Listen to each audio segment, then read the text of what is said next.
మా అన్న నుండి వాళ్ళను కాపాడలేవు. వెతికి వెతికి మరీ చంపుతాడు.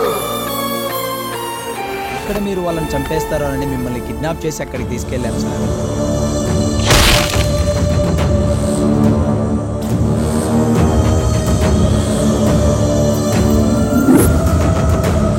వాళ్ళిద్దరూ కలిసి ఉన్నప్పుడు మీ అమ్మాయిలో ఒక సంతోషాన్ని చూశాను సార్. ఆ సంతోషాన్ని దూరం చేయొద్దు సార్, ప్లీజ్ వాళ్ళని వదిలేయండి సార్. హాస్పిటల్లో డాక్టర్లు కులము మతము ఏమీ అడగలేదు, ఓన్లీ బ్లడ్ గ్రూప్ మాత్రమే అడిగారు. కనీసం ఆపదలో ఉన్నప్పుడు కూడా పనికిరాని ఈ కులము మతము ఎందుకు సార్? అంతెందుకు, కులం అక్కర్లేదు, సెకండ్ సెటప్ ఉంచుకోవడానికి మతం అక్కర్లేదు, అమ్మాయి బాగుందా లేదా అని మాత్రమే చూస్తాం. కానీ ప్రేమించి పెళ్లి చేసుకోవడానికి అన్నీ అడ్డొస్తాయి. చదువుకున్న ప్రతి ఒక్కరికి తెలుసు మానవ జాతి వానర జాతి నుంచి వచ్చిందని. నాకు తెలియకుండా అడుగుతున్నా, మీ తాత ఏ వానర జాతి కులం నుండి పుట్టాడు? మా ముత్తాత ఏ వానర జాతి మతం నుండి పుట్టాడు? చెప్పండి సార్, ప్లీజ్ చెప్పండి. ఒక్క నిమిషం సార్.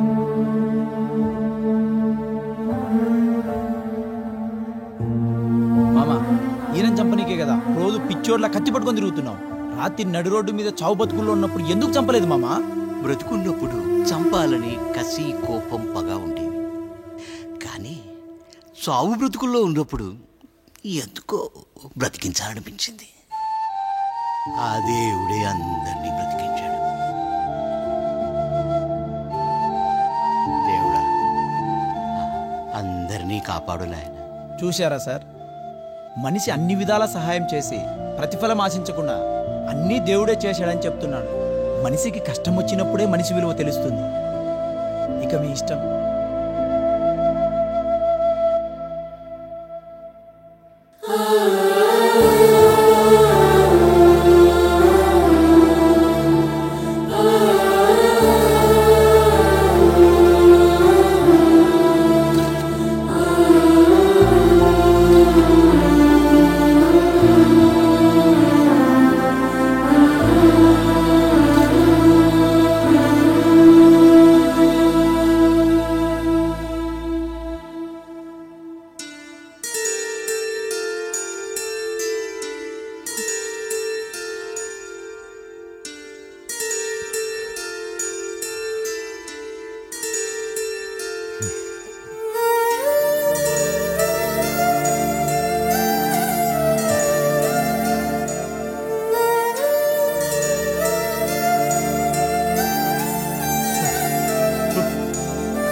Sorry uncle.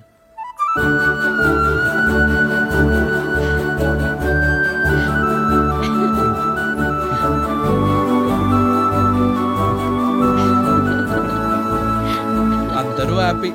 ఫైనల్గా ఒక జంటను కలిపేసావురా. ఇప్పుడు హ్యాపీయేనా? ఎంతైనా వాడు గ్రేట్ రా. వాళ్ళు చంపేస్తారని తెలిసినా చంపడానికి వచ్చినా సిన్సియర్గా అదే అమ్మాయిని లవ్ చేసి పెళ్లి చేసుకున్నాడు.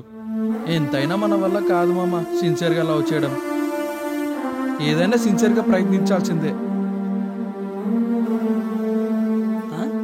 ఏడ్రాయుడు